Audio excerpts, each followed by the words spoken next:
Alright, I'm gonna be transparent. I don't know if I'm ever going to put this video out. I don't even know what this is gonna be. But I'm upset about a lot of things. And so I just feel the need to voice them on camera, because that has ever gone well for anyone. I don't know. I was just like, a lot of things the past week have been really making me upset. Not even week, like a while. So I feel like I should voice them. And if I end up posting it, I don't know. It depends on how far I go. Hi, hello if you are new. Welcome to my channel. If you're not new, welcome back to my channel. My name is Marina. The loud ass fan in the back is because it's hot in here and it's about to get worse when by the time I'm done, I'm sure I'm gonna be sweating. I'm not usually like this. Well, I guess I can't say usually. I don't know. I haven't been back here in a minute. Sorry, guys. I literally have a list in my notes about things that have been making me mad. Like it's so why not share them with the class? I don't know. And if you relate to them, let me know in the comments. I don't know. But it's getting ridiculous out here. The world is getting crazy. This country's getting crazy and I'm going crazy. Let's start off. Car problems. What are those? Okay, so I live in the United States. Public transportation, not a priority. So by default, my only solution, car. That's the only thing I can have to get from point A to point B. I need a vehicle to drive in. To do my daily tasks as a person, as an adult, I need a car. I get that. The problems that are attached to cars, I feel like just don't make them worth having. I spent $250 this week, $250 something, unbeknownst to me.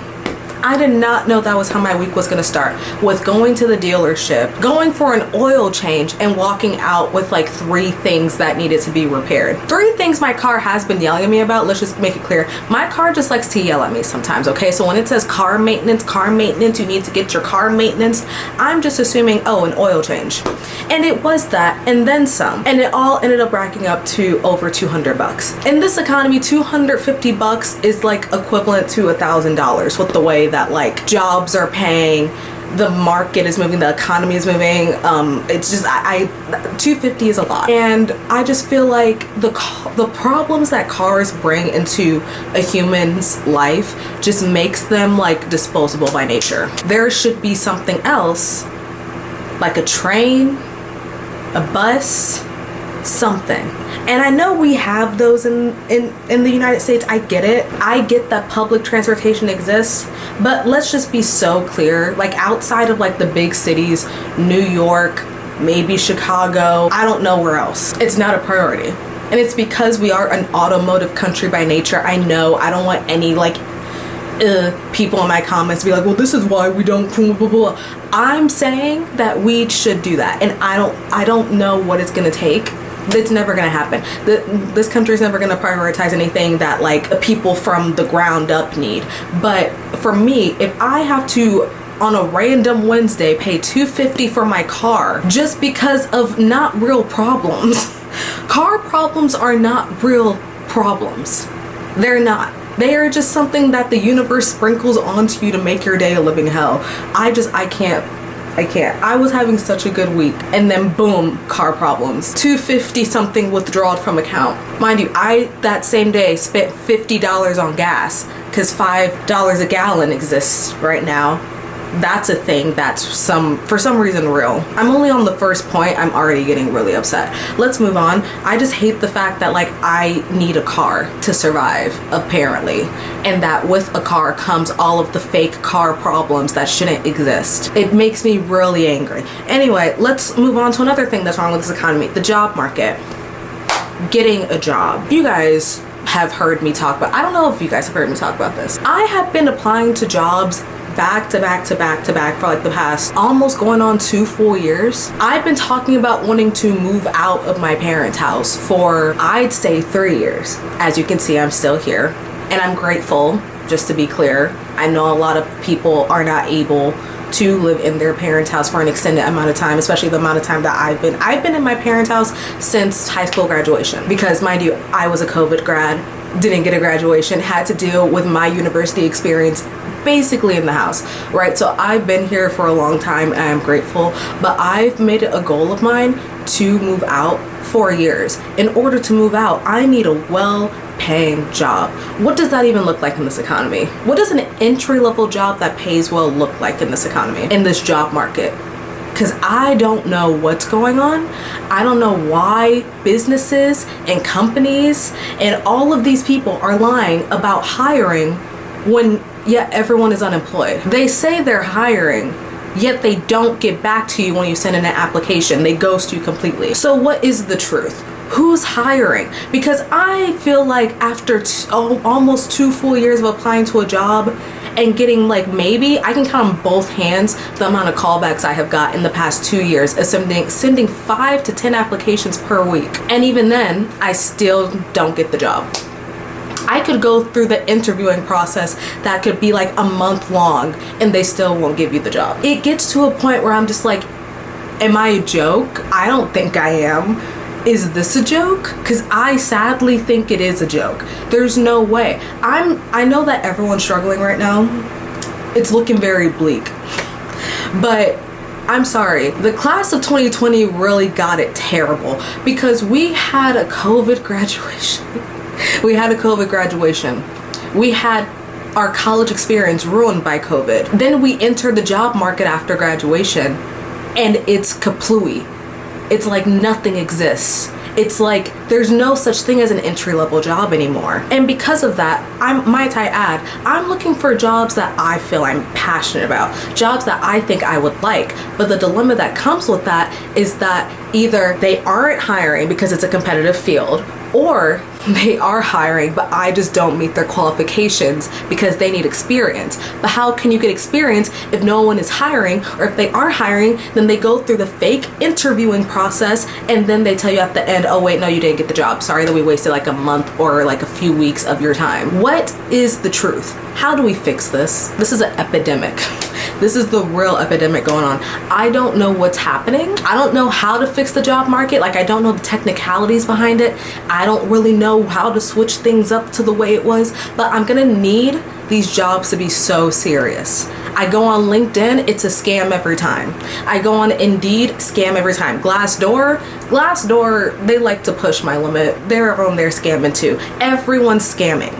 I would like a job that isn't scamming to call me up, please. Like a job that is well paying enough for me to pay rent. A lot of these jobs aren't paying enough to go through half of the stuff that we as a people are going through right now. Just to get a basic, maybe even intern level job, entry level job. I'm not asking to be like a manager. I'm not asking to have like a 6-figure job.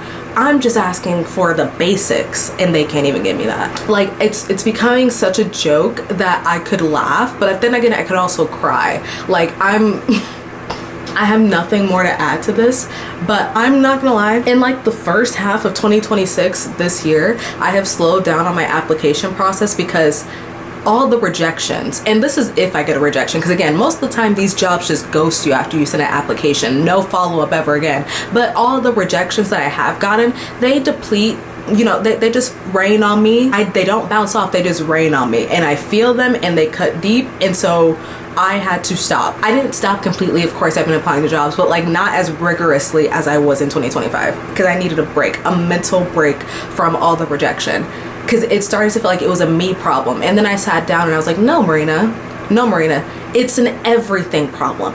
Everything going on right now has nothing to do with me. It's everyone else that's making it terrible. Like, I'm not even saying like I'm the most qualified for these positions, but I do know my worth as an employee. I'm not applying to jobs that I don't qualify for. And again, I'm not looking for like the most highest paying job. I'm just looking for an entry level. So why is it so difficult? If this many people are unemployed in the country, then why are y'all saying, we're hiring? No, you're not. I would just like for you to be transparent, because this just isn't it. And I'm tired of it, truly. I'm gonna continue to apply to jobs because what else can I do but apply? But this is getting ridiculous. Okay, let's get into some other stuff. Sam Levinson, come to the front. I did not make a video for season 3 of Euphoria because I did not watch season 3 of Euphoria because season 2 ended perfectly. Season 2, perfect ending, didn't need to see anything else. I don't know why this third season was made, because from what I've been seeing on my timeline, the stuff I've been hearing from friends that are watching it, that was a complete dud and a waste of time. But I'm not even going to get into the season itself, because again, I didn't watch it. Why the hell would you kill off Ruby Bennett? Why would you do that? Come to the front, Sam. Me and you, we go way back. Me and you, Sam, we go way back. I need to ask you one-on-one why the hell you thought killing Rue Bennett, Zendaya, the main character of your show, arguably the character that brought the audience in, why would you kill that character off? Make it make sense to me quickly right now. I was scrolling through Twitter innocently after I got off of work one day, and I saw in memoriam post for Rue. I thought there's no way that man would do that. I thought there was no way. I heard speculation that she might be getting killed off, and I was like, okay, sure, that's not gonna happen. I knew that Zendaya wanted off of that show, so I thought maybe they would write a happy ending for her. Maybe she could ride up into the sunset with Jules or whatever. I don't know. I didn't think they would kill her off. Lo and behold, overdose via fentanyl? Fentanyl overdose. Murder, basically. You're sick. You're sick. I've been in mourning for like the past week. Sam Levinson, when I catch you, you're bones, you're dust. And the worst part about it is that's not even confirmed as the series finale. He could still haunt us with a new season in the coming years, because that wasn't confirmed as a series finale. How are you going to continue a show without the main character that brought in the viewers in the first place? I don't know. That's none of my business, because I'm not watching it. But you killing off the main character, and here's the thing. Everyone's always like, it's realistic. This is how drug users, specifically drug addicts, go out. Usually by accident. Usually because they accidentally overdose. From what I've seen, and again, I haven't seen the full season, but the clips I've seen of that finale episode, Rue basically had a hit out on her by some guy named Alamo, whoever. He gave her those drugs after she already said that she wanted better for herself, that she wants a better life, she just wants to start over. Why would someone like that choose to take drugs anyway? Because again, this was apparently right after she went on this spiel about wanting to start over and make a better life for herself. She took those pills for a headache. He gave her those pills to kill her. He did not tell her that they were laced. That's murder.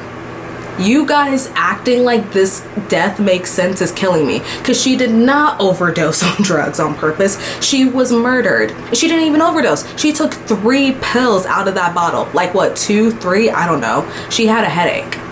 She was not looking to kill herself. We've been following Rue since season 1. We've seen her journey of being an addict. And again, since I didn't watch the 3rd season, I guess I can't say I followed her all the way till the end. But regardless, we've seen her journey with pills. If there isn't even a speck of a chance where she could get a happy ending of her actually wanting to do better and be better after years of suffering her whole life, we could have just taken the chance and ran with it. Was it too much to just give her a happy ending? Or were you just upset at the fact that Zendaya didn't want to come back to your show because of the way that you have written her character and other female characters? Because we could get into it. The reason I did not tune into season 3 of Euphoria was just the teasers and the trailers alone. Why is every woman in your show for the most part just doing sex work, Sam Levinson? Right. I'm done. I'm tired. I can't talk about this show anymore. It's just been plaguing my mind. I've been literally in mourning. That's a death that hit me so hard that I can't talk about it too much, or else I'm gonna get upset. Not a day has gone by this past week where I don't think about that death. I will say, I'll give you one tiny point, Sam Levinson.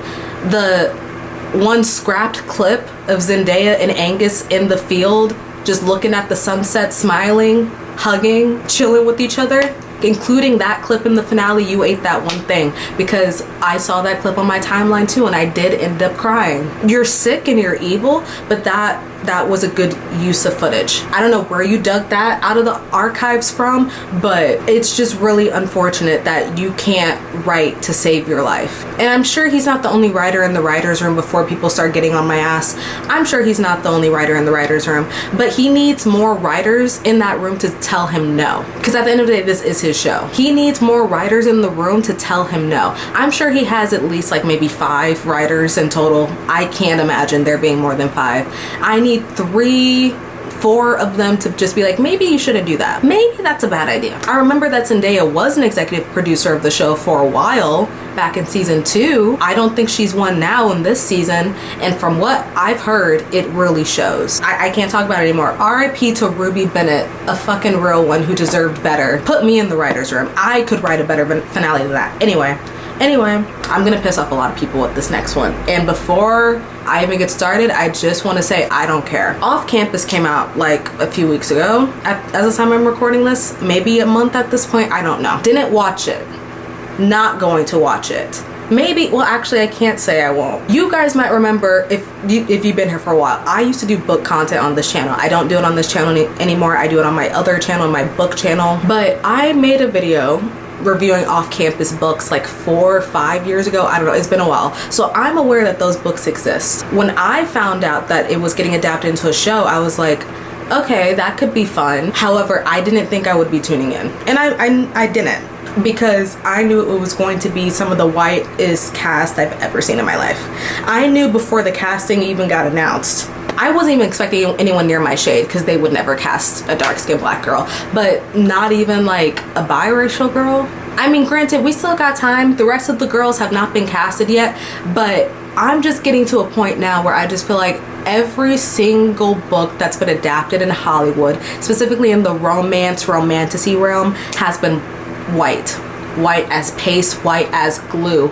I don't know if I can do this anymore. I don't know if I can do it, guys. I'm sorry. I know you guys are having your fun, and you're allowed to have your fun with Off Campus and the like. I know that there's another show off of the one book by Carly Fortune, the summer books. I know you're gonna have a time with that. That's coming out soon. As of the time I'm recording this, it's not out yet. I'm sure you're gonna have a time with that. I know Fourth Wing is coming out, and for some reason a lot of people think that because Michael B. Jordan is the producer of, or is some type of behind the scenes person, that the cast is going to be colorful. I don't know what gave you that idea. I have my issues with Michael B. Jordan, and they're not going to be covered in this video because I have more pressing topics that I'm upset about. But just because Michael B. Jordan is a part of the production team does not mean that that cast is going to be diverse. Rebecca Yarros can't even nail down the fact that her male main character is a person of color, possibly black. I don't know. Bronze, tawny skin, dark hair, black features, yet can't nail down the fact that he is black, if not a person of color of any sort. The fans can't even confirm that. This is my thing, right? And it's mostly romantasy that does this, not usually like the typical contemporary romance. A lot of romantic books tend to have a racially ambiguous male main character. Usually they're the shadow daddy type. If we start making these adaptations, I really wonder where they're gonna go in terms of like casting, because these readers get off on the fact that these characters are racially ambiguous. They don't have to confirm nor deny the race, because if these characters are black, they're not going to feel the same way about them. I know it. So here's the thing. I would love it if Fourth Wing was a diverse cast. We don't know this yet. As of the time I'm recording this, casting has not been announced. It's just been announced that Michael B. Jordan is a part of production for that show and that it is getting made. There's been no announcements on casting. That I could easily eat my words right now and it would be the most diverse cast of all time. But I know I'm not wrong. That's the thing. I know I'm not wrong. I feel like all these book talk books that are getting adapted are white, and I'm just really sick of it. I can't even get hyped anymore. The reason why I say I don't know if I'll tune into Off Campus is because Dean and Allie's book got confirmed for season 2 because the show got renewed. So Dean and Allie are my favorite couple in the series. I think about the score every day. I've been thinking about the score every day for 5 years. Them as a couple, I might have to see that on my screen. Also, the actress that plays Allie, love her to bits. Saw her in The Pit, as well as Jalen from The Pit. The fact that he's playing one of my least favorite of the book boyfriends though kind of makes me sick, which brings me to my other point. I fear that they're going to cast his girlfriend to be black, and I don't want that to happen, but I don't want to say why, because I feel like it will spoil his book for you if you haven't read it. I don't like the connotations of his girlfriend being black because of what his book entails, and it just seems a little bit racist. But that's my opinion. Yeah, he plays John, right? That book has the trope that I don't like, and if we're going to make his girlfriend black in that, because I already see the casting directors working in their minds overtime right now to figure out how we can beat the not diverse allegations. How can we do it? Because there was that one still of them in class and all the background characters were black. They're trying to beat the not diverse allegations. I can see it working now that the show is getting renewed. Please don't make John's girlfriend black. I'm begging you. You're saving yourselves. I'm trying to save you. Just don't do it. I'm just sick of white books getting adapted. All that to say, it makes me annoyed that I have to say it, because people act so confused when they see like black people or people of color complaining about this, but it's literally right in your face. Like, I don't really know what to tell you. Do you see any black romance book getting adapted as fast as these white books? No. I know that there are some books that are getting adapted. I heard that Kennedy Ryan's Before I Let Go, like Skyland series, is getting adapted. Very sad for that. And I know that she's gonna work heavily in the casting room, so let's hope that show actually goes somewhere. Because here's the thing, a lot of these production companies and studios buy out the rights for books, black books, just to shelve them, and I'm just not with that. It's happened too many times. I can't take it anymore. You guys can enjoy the shows you want, but I can't with the fakeness of Hollywood catering to the book talk girlies, because the book talk girlies are already like very white, so they're catering to a white audience anyway. It's never been for me. People keep recommending me the off-campus show, and I look at the cast and I'm like, why would I tune in to this? I've gotten to do this thing nowadays where I'm not tuning into a show if it doesn't have at least one black woman in it, a monoracial black woman. Doesn't even have to be dark skinned. Doesn't even need to be dark skinned. If there is not at least one black woman in the show, I'm not watching it. I've noticed I've been avoiding a lot of mainstream shows this year that include that, or I guess should say don't include that. I'm sick, I'm tired, because like it's crazy, because these shows always get successful, because of course they do, because the books are popular.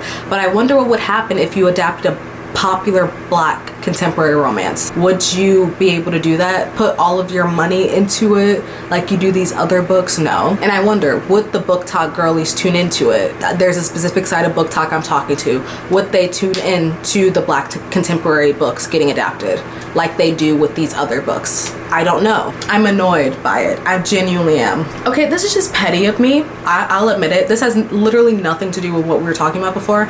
I'm just upset that I missed the Vampire Lestat concert in New York City. New York City, you guys have Mamdani, now you have the Vampire Lestat. When will the greed stop? I'm just like sick. It's always New York or LA getting something. I would like it for someone to give me something. I should have been at the Vampire Lestat concert, and if you were there, I don't like you. I'm actually really sick that you went and not me. And if you did go, don't let me know, because I'm going to be upset. I've been festering in my petty anger for the past few days. The premiere of the first episode comes out tomorrow, and all I've been thinking is I should have witnessed the Vampire Lestat on stage singing Long Face. But hey, at least we're getting season 3. Yeah, I'm so ready. I'm so ready for that. I don't know if I'm emotionally or mentally ready, but like I feel like I am. So yeah, that's the only thing that's been keeping me going. Other than that though, yeah, y'all that went to the concert, don't talk to me. I'm really sick and tired of the fact that New York and LA get everything. Can someone come to Detroit? I don't know. Especially because it's crazy, because I know that the first episode of the season takes place in Detroit. The gag it would have been to have a concert in Detroit the same week that the episode premieres, that is set in Detroit. Oh, it could have ate. No, I can't talk about it anymore. I'm done. Let's get into the nitty gritty of it all. Love Island. Look, this is my last topic because I have the most to say, but I'm not even gonna dig that deep. I hope I don't. I don't feel the need to. I'm tired. Love Island's back. Season 8, period. Love Island USA, mind you. We're not talking about UK right now. We're talking about USA. USA. As of the time I'm recording this, there's only 4 episodes out. The 4th episode aired last night. There is no episode tonight. It's Saturday. The elimination is tomorrow, as of the time I'm recording this. So if you're seeing this after that episode, I don't want any comments about anything because I've only seen 4 episodes. But I have opinions and I need to state them. This isn't even about the Islanders, it's about the people watching the show. The Islanders are gonna act crazy because they're in a villa in Fiji, no contact to the outside world, and they're all around each other making out. I expect the Islanders to act up every season. What I don't expect is the stupidity of people in the discourse online. Look, we can get into it. The fight between Bea and Melanie should not have gone that far. It shouldn't have. And this isn't even because of Melanie or Bea or anyone. It shouldn't have gone that far. Period. Full stop. Full stop. I don't even care whose side you're on. It shouldn't have gone that far. But the way that you guys are taking it that far outside of the villa. Again, this is like outside the villa. I'm not talking about anyone in the show. I'm talking about the way that y'all react to people online. Because why am I seeing ableist comments towards Bea on my Twitter timeline? Why am I seeing people call out the dark-skinned black girls that had nothing to do with it? What, am I missing something? Why can't we be normal about a show like Love Island? I've been watching Love Island since high school. I started with the UK version and then it fell off and then I stopped. And then I was surprised when I woke up one day and everyone was watching the Love Island USA show with me. I was like, okay, fine. I guess it's mainstream now. Cool. But ever since it became mainstream, you guys don't know how to act anymore. And it's really upsetting to me and my homegirls. And I'm not even the type of person to be like, oh, my favorite thing sucks now because the mainstream people caught it. It got popular, so now people are really annoying about it. That's not even how I feel. It's just the fact that because there's a bigger audience now, it's a bigger group of people that have the wrong opinions. People are saying some heinous crap about the Islanders that we've only known for 4 days.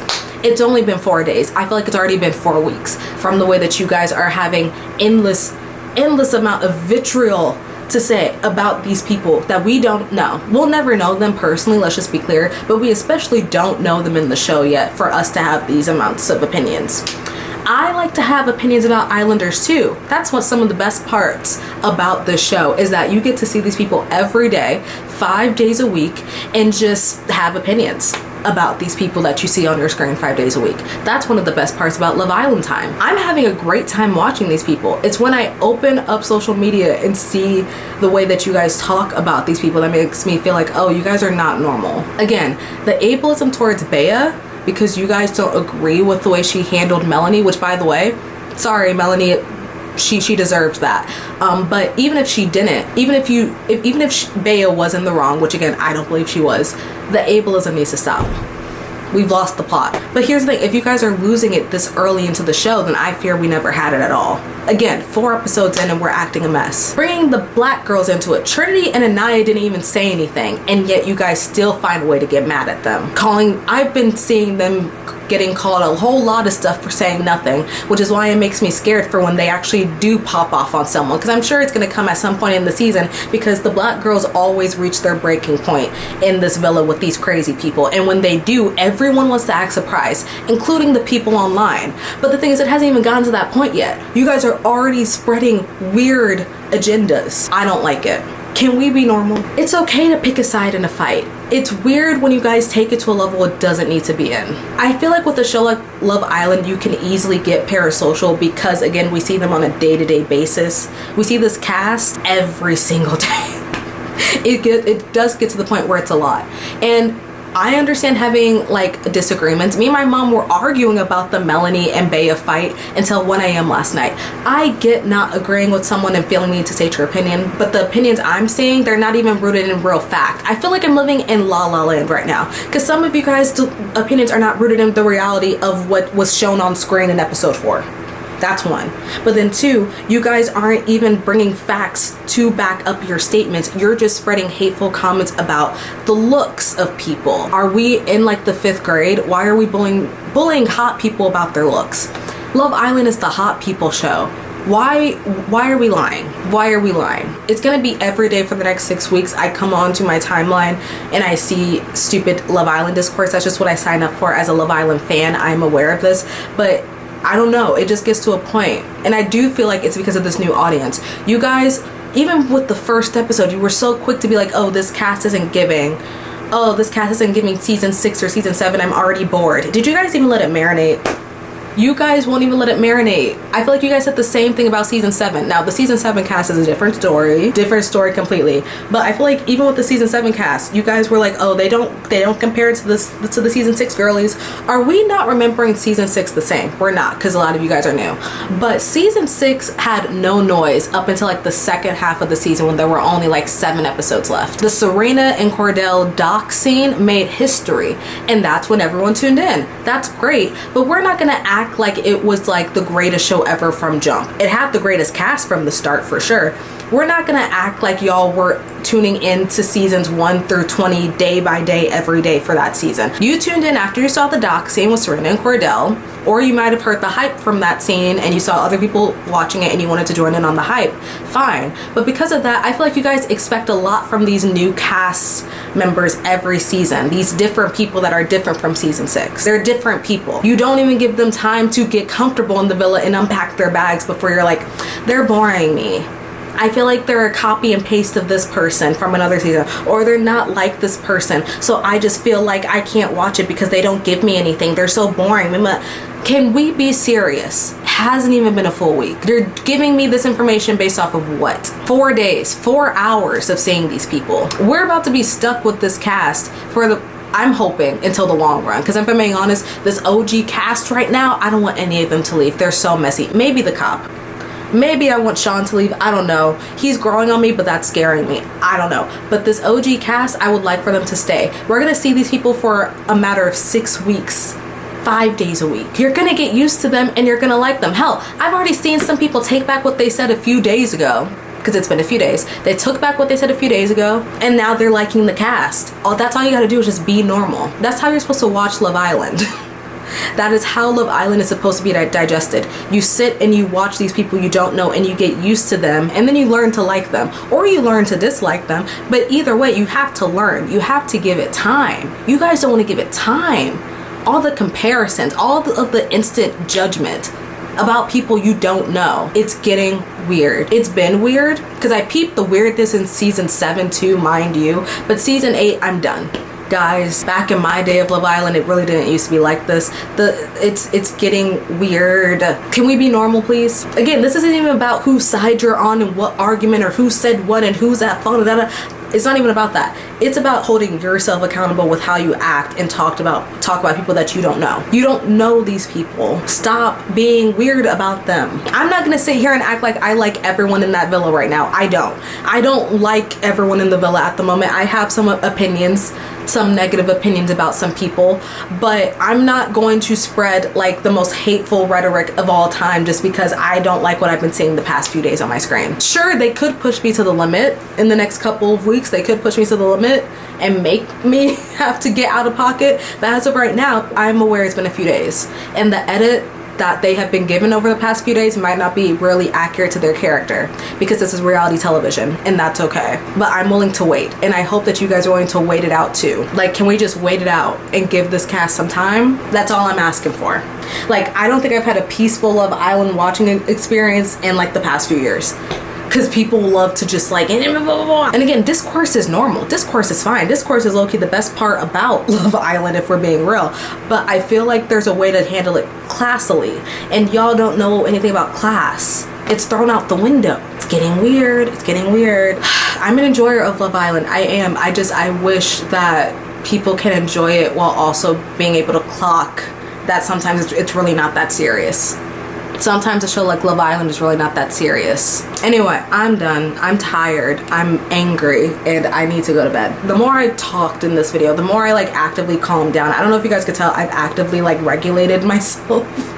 And now I'm calm, and now I'm like thinking, should I post this? I don't know, but I'm just like so tired. The world is tiring me out, and the media I'm consuming is stressing me out heavily. I highly doubt I'm going to make more videos on Love Island, because that's a lot of content. Like I said, I have opinions on Islanders. I don't think I need to share them because I don't want annoying people in my comments and the discourse in my comments, but I just had to get that off my chest. Like, y'all are doing a lot for only 4 days of knowing these people as of the time I'm recording this. Again, I don't know if I'm gonna put this video out or when it will come out or whatever, but as of the time I'm recording this, doing too much. We gotta do better. That's my video. Thanks for watching this if you are still here. You can follow me on social media or the discourse is being had, because I'm mostly active on Twitter. I will see you guys in the next video at some point in time. Bye everyone.